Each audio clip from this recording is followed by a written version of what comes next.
Soy periodista. He cubierto desde elecciones hasta desastres naturales. Pero nada me preparó para el caso de Fabiola Thomas. Recuerdo el Bats de junio de Arninigho como si fuera ayer.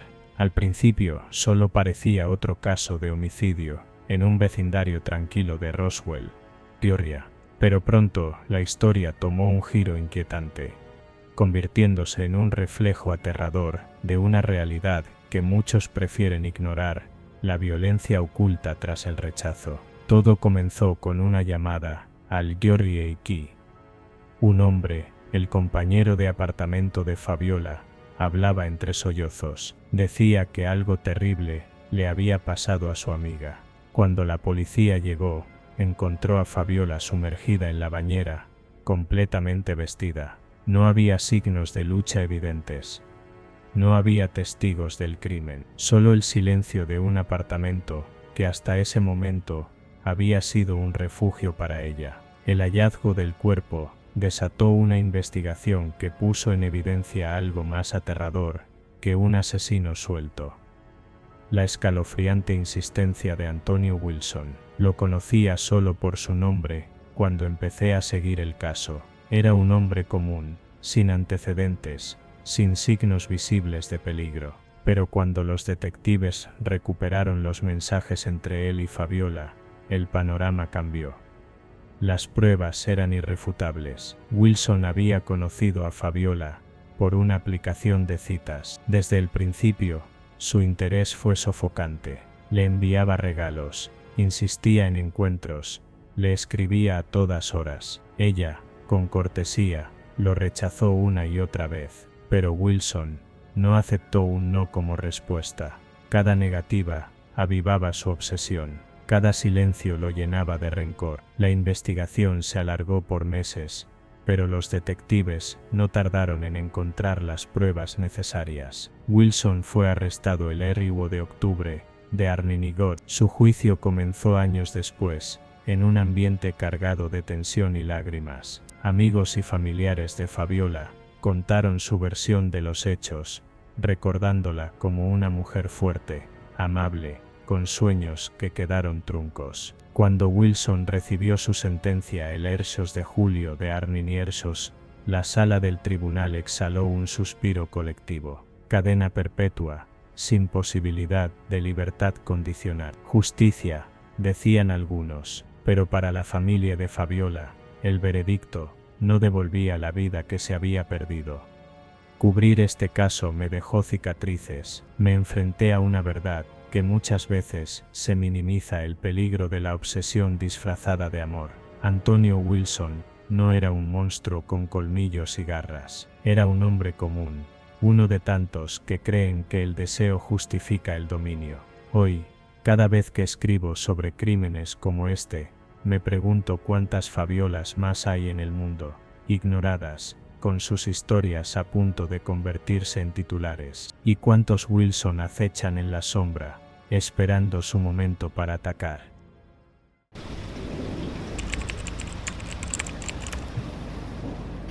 La llamaban Aurora, pero ese no era su verdadero nombre. Tampoco era Elena, Patricia o Camila, aunque en distintas ciudades, con distintos hombres, había adoptado cada uno de esos nombres y muchos más. Nadie sabía realmente quién era, solo que su silueta se deslizaba por la noche, con un vestido rojo ceñido y una sonrisa que iluminaba incluso los bares más oscuros. Aurora conocía bien su público: hombres mayores, solitarios, con dinero suficiente para invitarla a una cena cara, y con la debilidad de sentirse aún deseables a los ojos de una mujer más joven. No tenía prisa. Se tomaba su tiempo para estudiarlos, para hacerlos reír, para que le confiaran sus secretos más oscuros, y finalmente, para que le abrieran las puertas de su mundo sin sospecha alguna.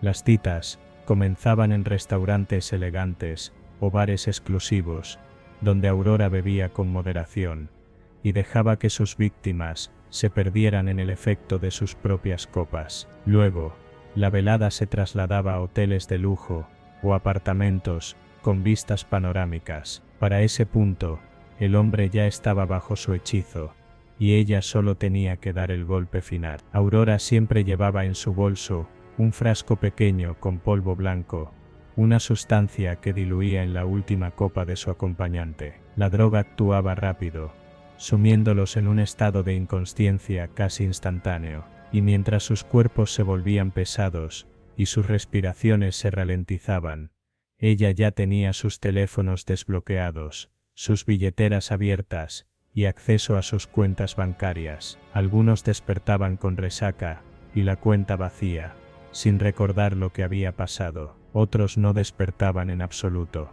Las autoridades de varias ciudades, tanto en Estados Unidos como en México, empezaron a notar un patrón. Hombres adinerados aparecían muertos en habitaciones de hotel, con rastros de drogas en su organismo, pero sin signos de violencia. Otros reportaban haber sido robados, después de una cita con una mujer que no podían describir con exactitud.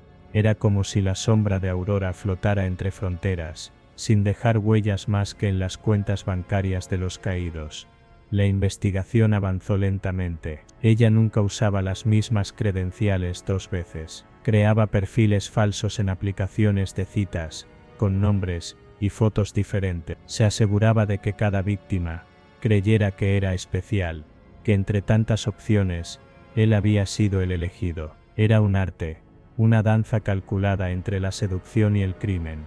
Pero todo plan tiene una grieta, y la de Aurora fue un hombre que no era tan ingenuo como ella pensó. Eduardo Rivas era un empresario de 60 años, que había sido víctima de un robo similar años atrás. Cuando Aurora apareció en su vida bajo el nombre de Sofía, sintió que la historia se repetía. En lugar de confrontarla, jugó su propio juego, la invitó a una cena, se mostró encantado con su compañía, y la llevó a su casa. Pero Eduardo no bebió lo que ella le sirvió. Se mantuvo alerta, y cuando Aurora intentó acceder a su teléfono, él ya había llamado a las autoridades.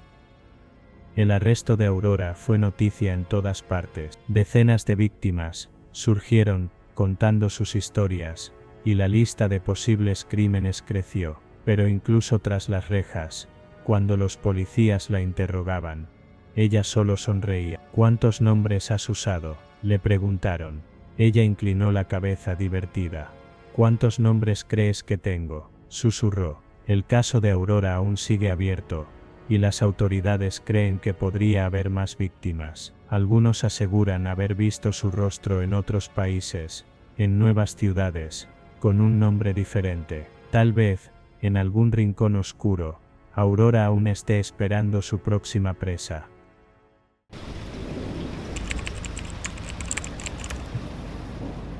La noche comenzó como cualquier otra cita de Tinder. Él se llamaba Lucas.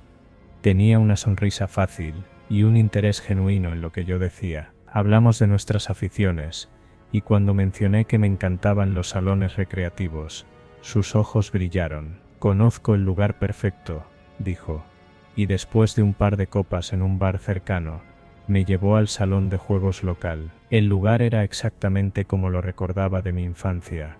Luces parpadeantes, máquinas tragaperras relucientes, y el sonido constante de monedas cayendo. Lucas parecía emocionado, como si hubiéramos encontrado un terreno común. Empezamos con los juegos clásicos, carreras de autos, disparos en primera persona, y finalmente el hockey. Al principio, todo fue divertido. Lucas bromeaba, me dejaba ganar un par de veces, y reíamos cada vez que el disco salía volando de la mesa. Pero algo cambió después de la tercera ronda. Noté cómo su sonrisa se desvanecía cada vez que yo marcaba un punto. Sus comentarios juguetones se volvieron más cortantes, y su mirada se oscureció. Vamos, no puedes ganar siempre, dijo con una risa forzada, después de que gané la cuarta ronda. Intenté aligerar el ambiente. Es que tengo ventaja.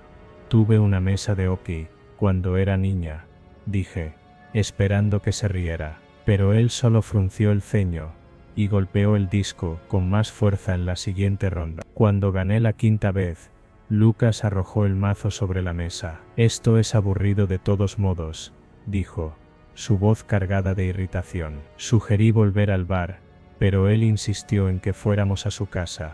Tengo algo más interesante que hacer, dijo con una sonrisa que no llegó a sus ojos. El apartamento de Lucas era pequeño y desordenado, con luces tenues y un sofá cubierto de ropa. Casi de inmediato, intentó besarme y llevarme hacia el dormitorio. Me aparté y le dije que quería irme a casa. Su expresión cambió en un instante. ¿En serio? Después de todo lo que hice por ti esta noche, esto es lo mínimo que puedes hacer por mí, dijo, su voz subiendo de tono. Me sentí atrapada, no tenía coche, y Uber aún no existía. Me encerré en el baño, temblando, y llamé a mi mejor amiga, Sofía. Ven a buscarme por favor, le dije, tratando de mantener la calma. Escuché a Lucas golpear la puerta. Sal de ahí, no estás siendo justa, gritó. Los minutos se sintieron como horas. Finalmente, Sofía llegó y tocó el claxon. Salí del baño, evitando la mirada de Lucas, y corrí hacia la puerta. Él intentó agarrarme del brazo, pero me solté y salí corriendo hacia el coche de Sofía. Pensé que todo había terminado, pero esa no fue la última vez que vi a Lucas. Al día siguiente, comenzaron a llegar mensajes. No deberías haberme dejado así, decía uno. Eres una egoísta, decía otro. Los mensajes se volvieron más amenazantes con el tiempo. ¿Sabes dónde vivo? Yo sé dónde vives tú. Finalmente, me mudé de casa, cambié mi número de teléfono, y bloqueé a Lucas en todas las redes sociales. Pero aún hoy, años después, cada vez que escucho un golpe en la ventana, me pregunto si será él, esperando otra ronda de hockey.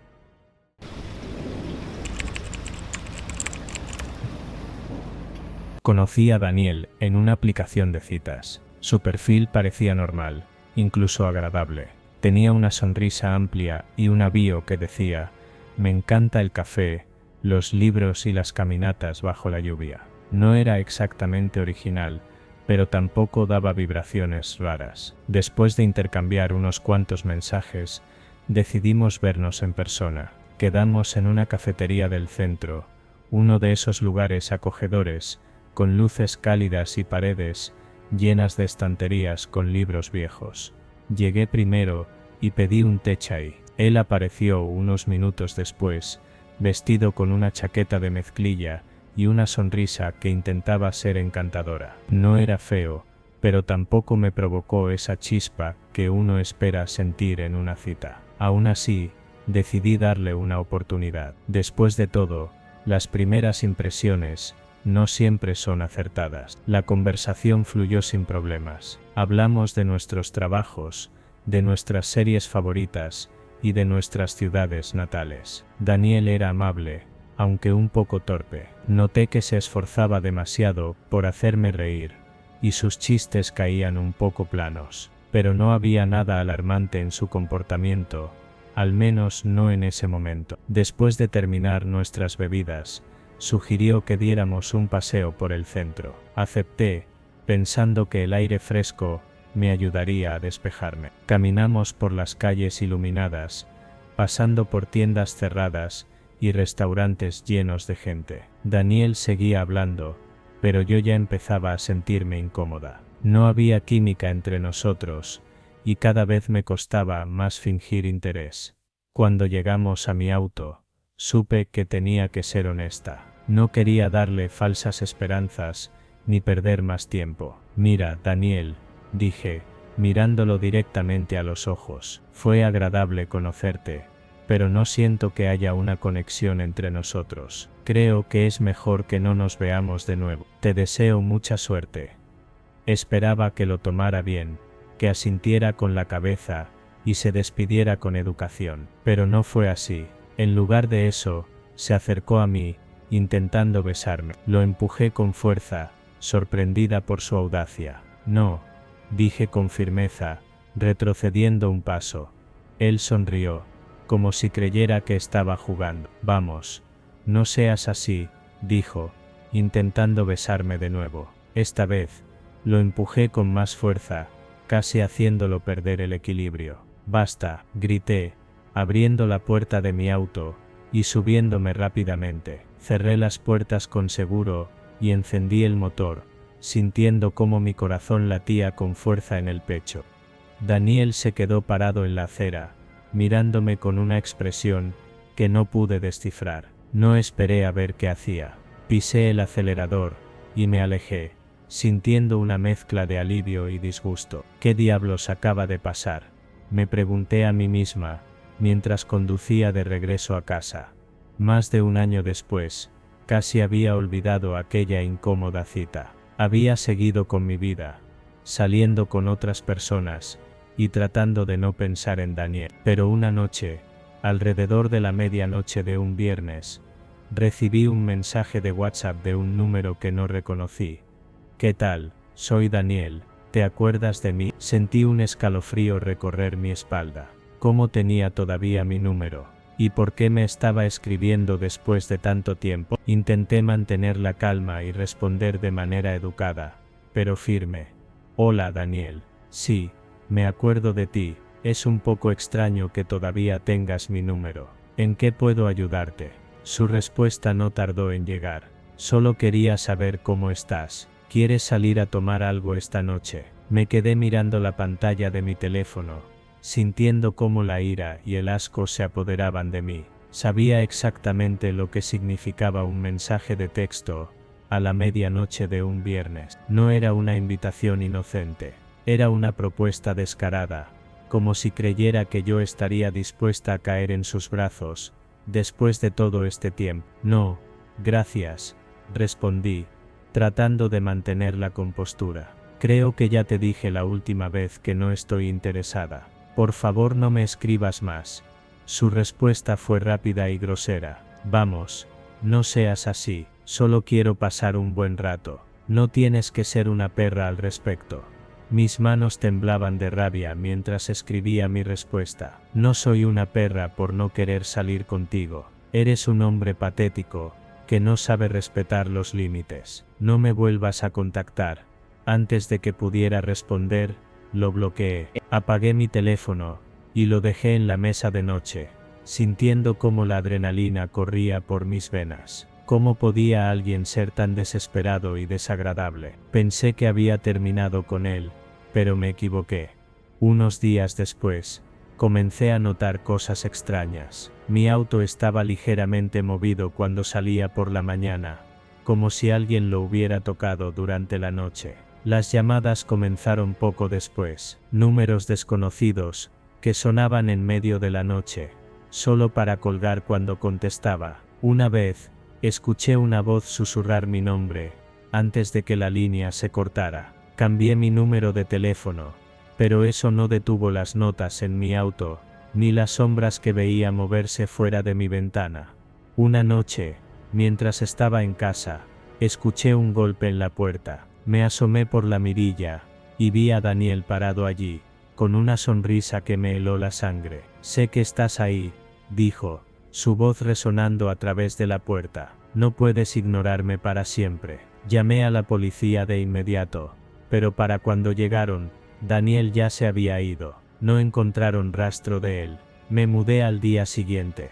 No le dije a nadie mi nueva dirección, y cambié todas mis contraseñas y números de contacto. Pero aún hoy, cada vez que escucho un ruido en la noche, o recibo un mensaje de un número desconocido, me pregunto si será él, esperando su oportunidad para volver a entrar en mi vida.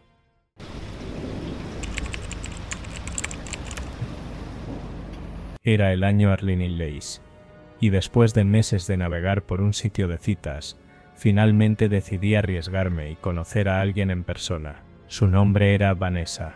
En sus fotos, parecía encantadora, cabello oscuro, sonrisa brillante y un estilo que sugería elegancia sin esfuerzo. Hablamos por mensajes durante un par de semanas, y aunque noté que le gustaba hablar de marcas caras y lujos, no le di mucha importancia. Pensé que tal vez solo era una forma de expresarse, algo superficial. Después de todo, todos tenemos nuestras peculiaridades.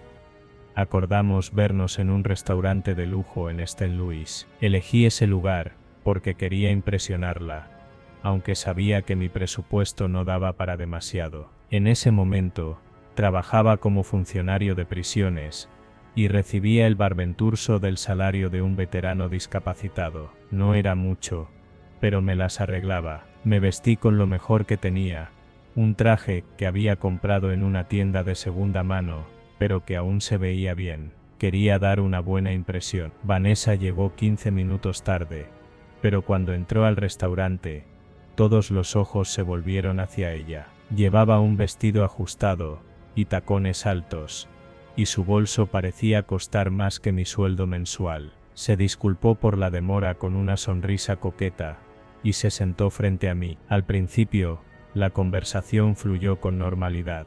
Hablamos de nuestros trabajos, nuestras aficiones y nuestras vidas. Pero pronto, el tema cambió hacia algo que no esperaba. ¿Cuál es tu marca favorita?, me preguntó de repente, inclinándose hacia adelante como si la respuesta fuera lo más importante del mundo. La pregunta me tomó por sorpresa. No tengo una marca favorita, respondí con honestidad. Vivo con un presupuesto ajustado, así que no suelo comprar cosas de marca. Ella arqueó una ceja, como si no pudiera creer lo que acababa de escuchar. ¿En serio? ¿Ni siquiera tienes una marca favorita? ¿Qué pasa con Louis Vuitton, o Gucci, o al menos Nike? Me sentí incómodo, pero intenté mantener la calma. Mira, Vanessa, trabajo duro por mi dinero. No tengo el lujo de gastarlo en marcas caras. Prefiero ahorrar para cosas más importantes. Ella frunció el ceño, como si hubiera dicho algo ofensivo. Pero las marcas son una inversión, insistió. Si te vistes bien, la gente te trata mejor. Es una cuestión de imagen. Intenté cambiar de tema, pero ella siguió insistiendo. Cada vez que mencionaba algo sobre mi trabajo o mis intereses, ella lo giraba hacia el dinero o las marcas. Me sentí como si estuviera siendo interrogado, como si mi valor como persona dependiera de mi capacidad para comprar cosas caras. Cuando terminamos de cenar, ella sugirió que fuéramos de compras al centro comercial cercano. Podemos ver las nuevas colecciones, dijo con entusiasmo. Tal vez encuentres algo que te guste. No, gracias, respondí rápidamente. No tengo intención de comprar nada esta noche. Ella puso los ojos en blanco, como si mi respuesta fuera ridícula. Vamos, no seas aburrido, solo será divertido.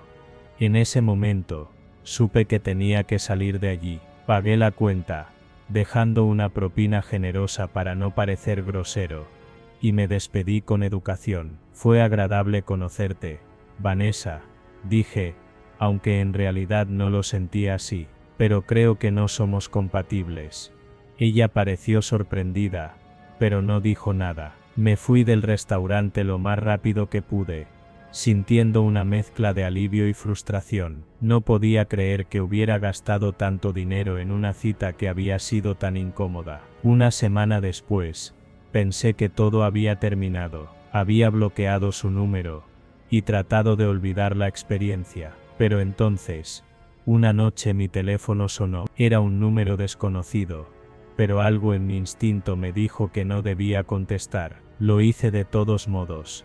Hola, soy Vanessa, dijo la voz al otro lado de la línea. Solo quería decirte que lo pasé muy bien la otra noche. Eres un hombre muy interesante. Me quedé sin palabras. En serio, después de todo lo que había pasado. Gracias, respondí con cautela. Pero creo que ya te dije que no somos compatibles. Ella rió, como si estuviera bromeando. Oh, no seas tan serio. Solo quería saber si podía ir a vivir contigo. He estado pensando en mudarme, y creo que podríamos llevarnos bien. Sentí que el suelo se hundía bajo mis pies. Estaba hablando en serio. Vanessa, eso es completamente inapropiado, dije, tratando de mantener la calma. No vamos a vernos de nuevo, y mucho menos a vivir juntos. Por favor, no me llames más. Colgué el teléfono antes de que pudiera responder, y bloqueé el número de inmediato. Mi corazón latía con fuerza, y me sentí invadido por una sensación de inquietud. ¿Cómo podía alguien ser tan desesperado y desconsiderado?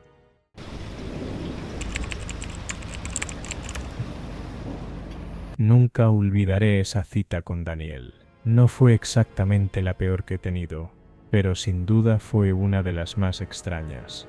Y con el tiempo, una de las que más me ha perseguido. Todo empezó en un evento para solteros al que me arrastró mi amiga Miriam.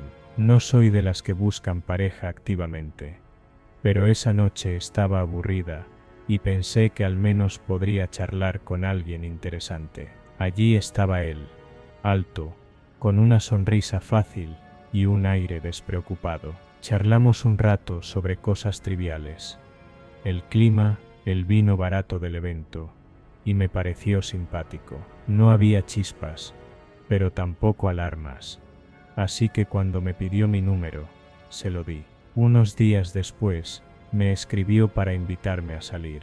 Quedamos en un restaurante pequeño, uno de esos sitios, con luces cálidas y mesas de madera que prometen una velada tranquila. Decidimos saltarnos la cena y pedir solo bebidas y postre. Hasta ahí, todo normal. Desde el principio, noté que éramos como el agua y el aceite. Yo soy práctica, de las que prefieren datos concretos y planes tangibles. Daniel, en cambio, vivía en las nubes. Hablaba de filosofía New Age, como si fuera su religión, energía cósmica, chakras, vibraciones del universo. Yo asentía por cortesía, tomando sorbos de mi vino, mientras él describía cómo había despertado tras un retiro espiritual en las montañas. Intenté cambiar de tema, preguntar sobre su trabajo o sus hobbies, pero siempre volvía a lo mismo. ¿No sientes que el universo te habla a veces?, me dijo, mirándome con unos ojos brillantes que empezaban a ponerme nerviosa. Sonreí y dije algo vago, como supongo que sí, a su manera. No quería ser grosera, pero ya estaba pensando en cómo cortar la noche sin que se notara demasiado. Entonces pasó lo mejor, o lo peor, según cómo lo mires. Habíamos estado en el restaurante unos 30 minutos, cuando Daniel miró su reloj, y con una calma absoluta, me dijo, «Oye, voy a meditar ahora, es parte de mi rutina diaria, no me la salto nunca, ni siquiera en una cita. ¿Te importa?». Me quedé helada, con la copa a medio camino de mi boca. Meditar, aquí, en un restaurante lleno de gente. Antes de que pudiera procesarlo, añadió, «Solo serán 15 minutos, puedes quedarte o irte, pero te aviso para que no te sientas incómoda». No supe qué decir, era una broma, su expresión era seria, casi solemne. «Claro, no hay problema», murmuré, más por shock que por convicción. Me arrepentí al instante de no haber dicho que no. Se enderezó en la silla, cerró los ojos y cruzó las manos sobre la mesa. Empezó a respirar profundo, un sonido lento y rítmico que contrastaba con el murmullo del restaurante. Miré alrededor, esperando que nadie lo notara, pero ya había un par de mesas lanzándonos miradas curiosas. Sentí el calor subiéndome a las mejillas. ¿Qué demonios estaba haciendo? Intenté mantener la compostura, fingiendo que era normal, que mi cita estuviera en trance, mientras yo removía mi postre con la cuchara. Pero entonces empezó a susurrar, palabras bajas, casi inaudibles, como un mantra. No entendía qué decía, pero el tono era extraño, gutural, como si no estuviera hablando conmigo, ni con nadie en la sala. Me dio un escalofrío. No aguanté más. «Voy al baño», dije, levantándome tan rápido que casi tiro mi silla. Caminé hacia el fondo del restaurante, agradeciendo la excusa para escapar. En el baño de mujeres, me miré al espejo y me reí nerviosa. «Esto es ridículo», pensé. «Solo aguanta el postre y te vas». Me lavé las manos, respiré hondo y decidí volver. Cuando llegué a la mesa, el camarero estaba allí, sosteniendo 2 platos de tarta de chocolate con una expresión de puro desconcierto. Daniel seguía meditando, inmóvil, como una estatua. ¿Los dejo aquí?, preguntó el pobre chico, mirándome como si yo tuviera las respuestas. Asentí, forzando una sonrisa. Sí, gracias, ya termina. El camarero se fue rápido, claramente aliviado de no lidiar más con eso. Daniel abrió los ojos justo cuando el tipo se alejaba. Qué bueno que volviste, dijo, como si nada hubiera pasado. Esto me centra, ¿sabes? Me conecta con algo más grande. Asentí, muda, mientras cortaba mi tarta. El resto de la cita fue un borrón. Habló más de sus creencias, de cómo el universo le enviaba señales, y yo solo quería que terminara. Cuando llegó la cuenta, sugirió una segunda cita. Estoy disponible, si quieres repetir, dijo, con esa misma sonrisa que ahora me parecía inquietante. Balbuceé algo sobre estar ocupada, y propuse pagar a medias. Él aceptó sin discutir, y me alegré. No le debía nada. Nos despedimos afuera, un adiós torpe, y caminé a casa, pensando en cómo esquivar cualquier futuro contacto. Nunca me llamó, y yo tampoco lo hice. Fin de la historia, o eso creí. Unas semanas después, empezó. Fue sutil al principio. Una noche, mientras veía televisión, escuché un zumbido leve, como un susurro en el viento. Pensé que era la ventana mal cerrada, pero estaba todo en orden. Lo ignoré. Luego, unos días después, pasó de nuevo, pero más claro, una voz baja, repetitiva como un eco. Me dije que era mi imaginación, que el estrés del trabajo me estaba afectando, pero no paraba. Cada noche, a la misma hora, las 9 en punto, cuando Daniel había meditado en el restaurante, lo escuchaba. No eran palabras que reconociera, sino un murmullo profundo, insistente, que parecía venir de todas partes, y de ninguna. Empecé a tener pesadillas. En ellas, estaba sentada en ese restaurante, pero las luces estaban apagadas, y las mesas vacías. Daniel estaba frente a mí, meditando, pero sus ojos estaban abiertos, fijos en mí, brillando en la penumbra. Intentaba levantarme, pero no podía moverme. Sus labios se movían rápido, susurrando ese mantra, y el sonido llenaba mi cabeza hasta que despertaba sudando. Una noche, el sueño cambió. No estaba en el restaurante, sino en mi propia casa. Él estaba en mi sala, sentado en el suelo, meditando bajo la luz de la luna que entraba por la ventana. Cuando abrí los ojos en la vida real, juro que vi una sombra moviéndose en el pasillo. Revisé todo: puertas, ventanas, cámaras de seguridad que instalé después de eso. Nada. Pero el susurro no se detenía.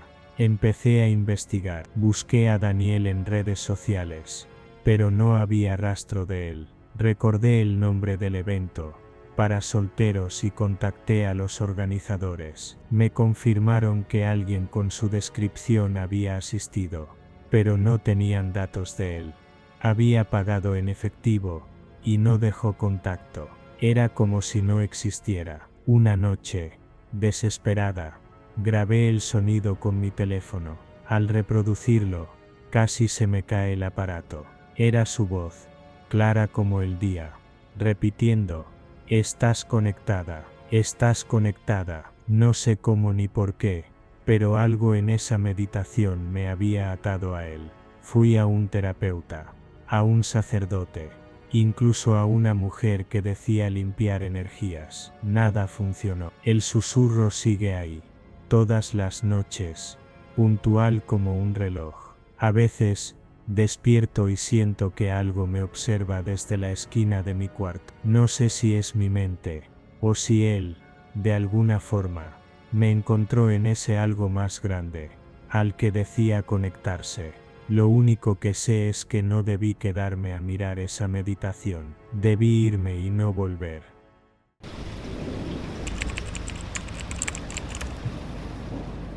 Conocí a Melissa en una aplicación de citas. Su perfil era simple pero intrigante.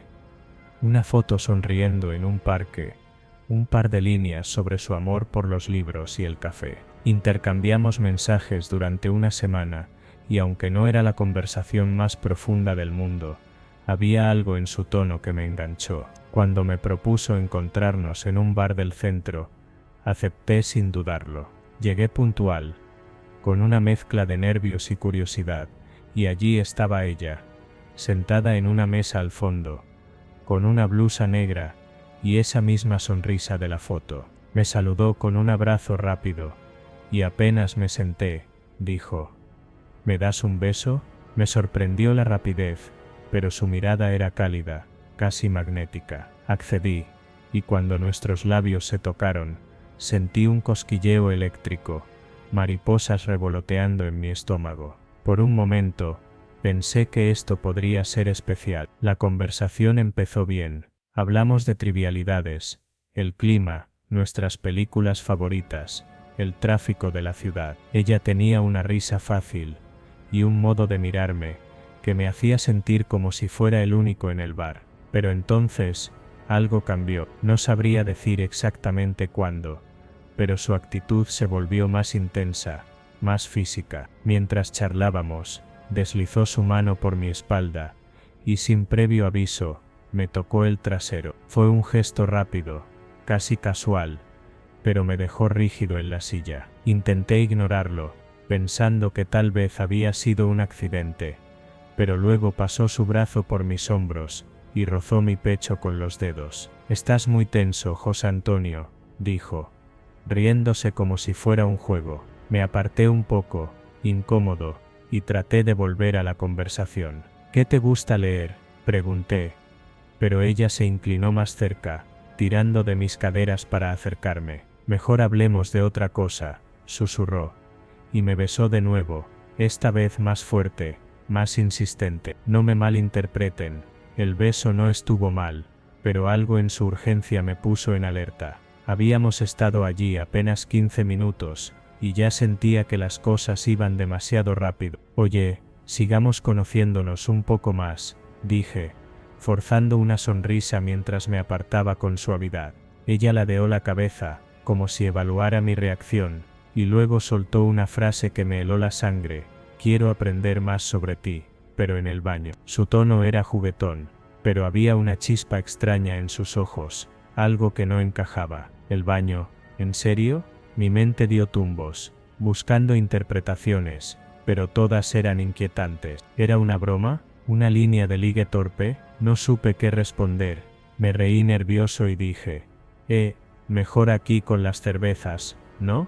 Pero ella no se rió conmigo, solo me miró, con esa sonrisa que ahora parecía más afilada, y se acercó aún más. Intenté cambiar el rumbo otra vez. «¿Qué tal tu día?», pregunté, pero antes de que terminara la frase, sus labios estaban en mi cuello. Sentí su aliento caliente contra mi piel, y un escalofrío, que no era de placer. «Melissa», para un segundo, dije, esta vez más firme, apartándola con las manos. Ella se recostó en la silla, cruzando los brazos, y por un momento pensé que se había ofendido, pero luego dijo: «Eres tímido, ¿verdad?». «Me gusta eso». No era timidez, era incomodidad, pero no se lo dije. En lugar de eso, miré mi reloj y murmuré algo sobre compromisos laborales. «Tengo que irme pronto, lo siento».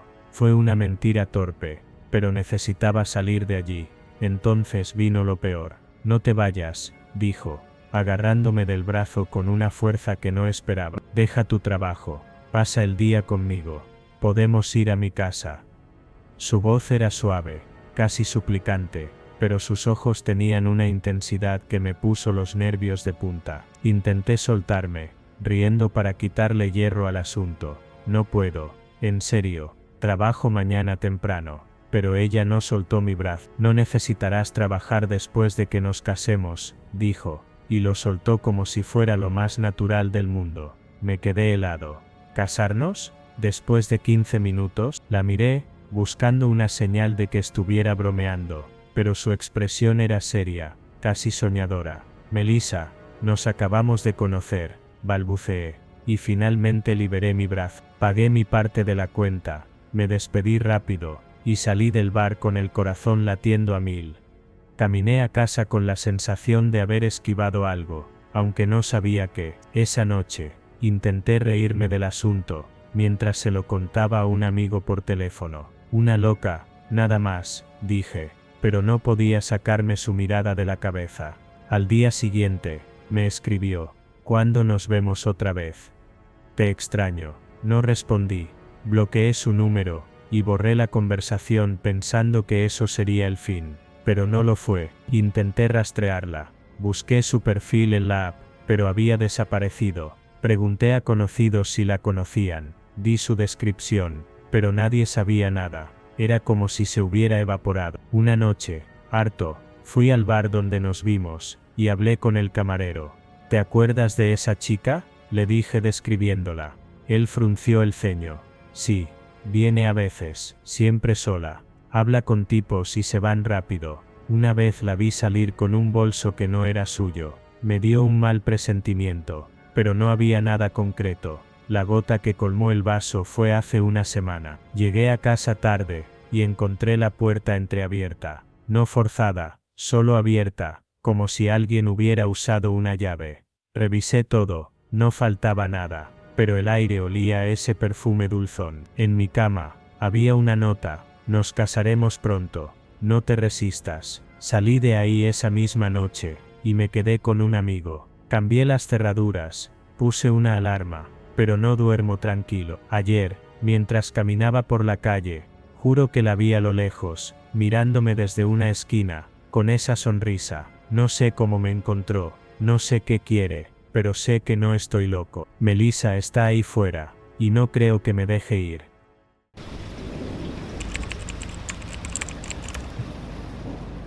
El Llevate de enero, la tranquilidad de Morata de Tajuña, un pequeño municipio a las afueras de Madrid, se resquebrajó con un hallazgo espeluznante.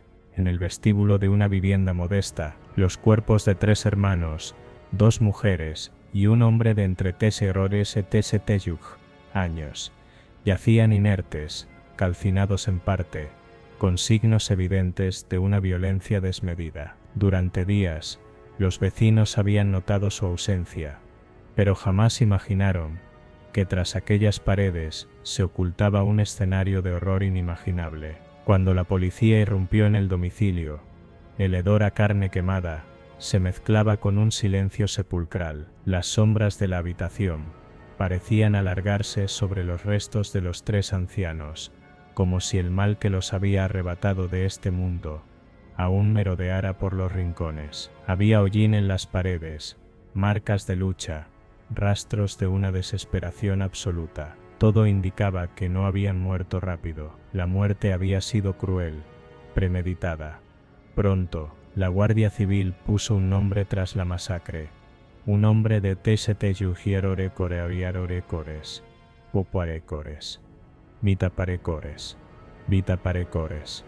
Una deuda de Royes, llevado por la frustración, había decidido ajustar cuentas con el fuego y la violencia. Pero, ¿cómo unos ancianos habían llegado a tal situación? La investigación reveló un trasfondo aún más perverso. Amelia y Ángeles Gutiérrez Ayuso, las 2 hermanas, habían sido víctimas de un fraude amoroso durante años. Engañadas por artimañas virtuales, habían entregado fortunas a estafadores, que se hacían pasar por soldados estadounidenses destinados en Afganistán.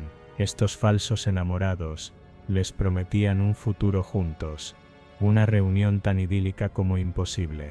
Solo necesitaban su ayuda económica para gestionar una herencia millonaria en los Estados Unidos. Movidas por la esperanza y el amor, las ancianas habían pedido préstamos, vaciado cuentas, y entregado el dinero sin dudar, sin sospechar que al otro lado de la pantalla solo había un abismo de mentiras y avaricia.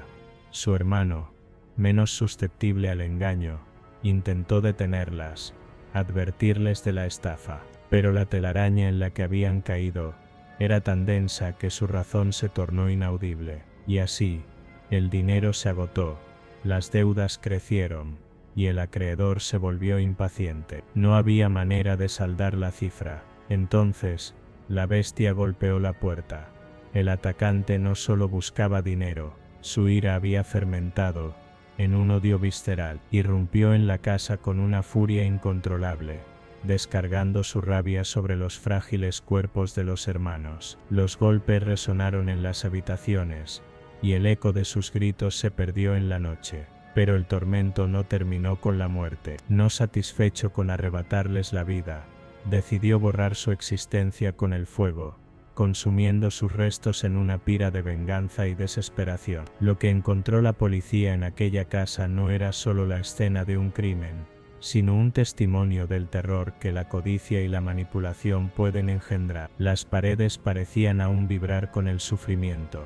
Había marcas de manos carbonizadas en la madera, restos de ceniza impregnando el aire, un perfume de horror que nadie podría olvidar. El caso de Morata de Tajuña es un cruel recordatorio de una pesadilla moderna, el ciberfraude. Miles de personas en todo el mundo han caído en redes similares, despojadas de sus ahorros, de su dignidad, de su propia vida. Europol ha advertido que este tipo de engaños se encuentran entre los más frecuentes en Europa, solo superados por el robo en pasarelas de pago online, pero rara vez terminan en una tragedia de tal magnitud. Las autoridades han alertado del aumento de estos fraudes también en España. Historias como la de Jenny Domínguez, una mujer que también cayó en el engaño, son cada vez más comunes. Dicen que necesitan dinero para necesidades básicas, como luz y agua. ¿Cómo puedes negarle a alguien luz y agua en su piso? Al final, acabas aceptando, relata con la voz quebrada. Y así, con palabras suaves y promesas falsas, las víctimas ceden, sin saber que están sellando su destino con cada transferencia. En Morata de Tajuña, la casa de los Gutiérrez Ayuso permanece cerrada, envuelta en un mutismo escalofriante.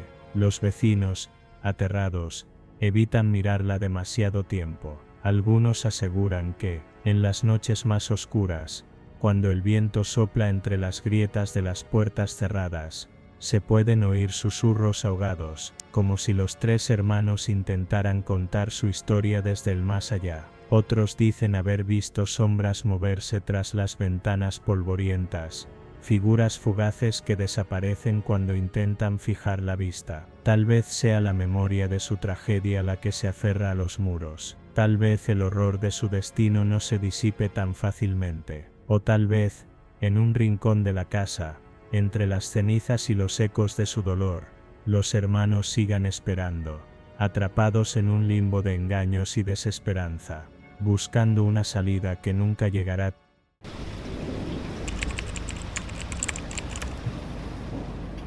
Mi nombre es Yanira, y si algo he aprendido en esta vida, es que el instinto nunca se equivoca. Pero esa noche, lo ignoré por completo. Lo recuerdo todo tan claro, como si mi cerebro se empeñara en no dejarme olvidar. Había estado trabajando con Samuel durante meses. Desde el primer día que lo vi, algo en su sonrisa me hizo sentir que podría confiar en él. Era de esos chicos que parecen saber exactamente qué decir para hacerte sentir especial, aunque quizá era eso mismo lo que debía haberme hecho desconfiar. Me había invitado a salir 2 veces antes, y las 2 veces me dejó plantada a último minuto. Decidí no darle más vueltas. No valía la pena seguir esperando algo de alguien que ni siquiera podía cumplir una simple invitación. Pero justo cuando estaba lista para olvidarme de él, me llamó. Su voz sonaba casual, casi despreocupada, y me preguntó si quería reunirme con él y un amigo en un bar. No tiene por qué ser algo serio, solo para pasarla bien un rato, dijo, y aunque algo me dijo que no lo hiciera, acepté. Cuando llegué al bar, Samuel ya estaba ahí con su amigo, un tipo alto, callado y con una mirada que me hizo sentir que sabía algo que yo no. Estábamos tomando algo cuando Samuel mencionó una fiesta. ¿Te gustaría acompañarnos?, me preguntó. No tuve tiempo de responder porque su amigo intervino de inmediato. Hombre, no puedes llevarla a esa fiesta. El tono que usó me puso en alerta. No era solo una sugerencia, era una advertencia. Los dos comenzaron a discutir en voz baja, pero lo suficiente como para que pudiera escuchar fragmentos. Algo sobre no es el lugar para ella, y no es buena idea. Finalmente, el amigo salió del bar, furioso sin despedirse. Yo me quedé ahí, confundida, sintiendo que había metido la pata de alguna manera. Mira, si es un problema, no tengo que ir, dije, tratando de calmar el ambiente. Samuel me aseguró que todo estaba bien, que su amigo estaba exagerando. Según él, había salido con una chica que podría estar en la fiesta y que, bueno, ella estaba un poco obsesionada con él, pero me aseguró que ella estaba fuera de la ciudad, que no habría ningún problema. Me convenció, aunque ahora pienso que fue más mi curiosidad que otra cosa, así que acepté ir. Cuando llegamos a la casa donde se celebraba la fiesta, algo me pareció extraño desde el principio. Era una construcción vieja, de madera oscura, rodeada por grandes árboles que la mantenían casi oculta de la carretera. Las luces amarillentas del porche iluminaban tenuemente el camino de entrada, pero lo que realmente me puso los pelos de punta fue el silencio. No se escuchaba música, risas ni el bullicio típico de una fiesta, solo un murmullo apagado proveniente del interior. Al entrar, todos se detuvieron y nos miraron fijamente. Fue como si hubiéramos interrumpido algo importante. La conversación se apagó de inmediato, y un par de personas me observaron como si no tuviera derecho a estar ahí. Samuel, dijo una mujer desde el fondo del salón. Era alta, con cabello largo y oscuro, que le caía como un velo sobre los hombros. La reconocí de inmediato, aunque no la había visto nunca. Su mirada cargada de algo entre tristeza y furia me dejó helada. No tuve que preguntar quién era. Ella era la obsesionada. Samuel me ignoró por completo. Su actitud, que hasta ese momento había sido encantadora, cambió por completo. Me habló de manera fría, casi cortante, como si yo fuera una carga. Finalmente, desapareció. Decidí buscarlo. Caminé por la casa, preguntando por él, pero nadie quería darme respuestas claras. El ambiente era extraño, pesado, como si todos compartieran un secreto del que yo no debía formar parte. Finalmente, salí al porche, esperando encontrarlo afuera, pero su auto ya no estaba. Intenté llamarlo varias veces, pero nunca respondió. Fue entonces cuando ella, la chica que supuestamente estaba fuera de la ciudad, apareció junto a mí.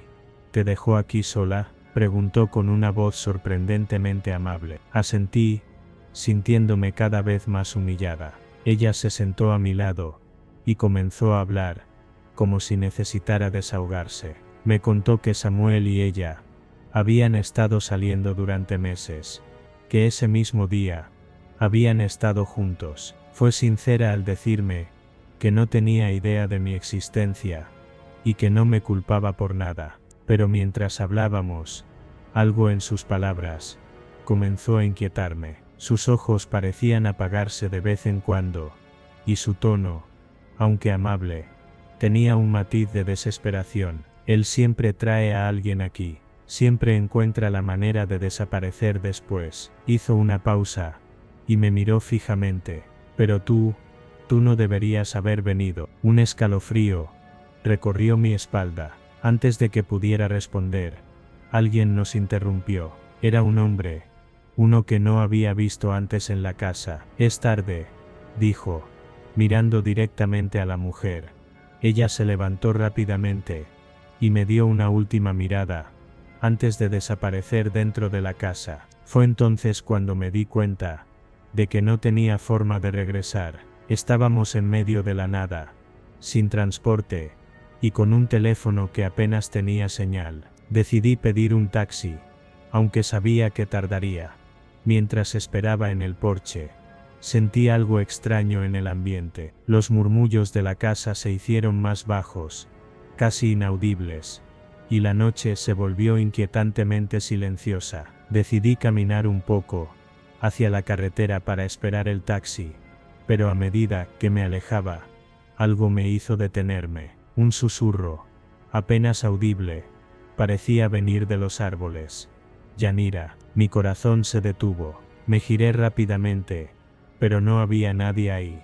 Aceleré el paso, tratando de alejarme de la casa lo más rápido posible, pero los susurros continuaron, esta vez más claros. No debiste venir. Cuando finalmente llegué a la carretera, vi las luces del taxi acercándose. Me subí rápidamente y le di al conductor la dirección de mi casa.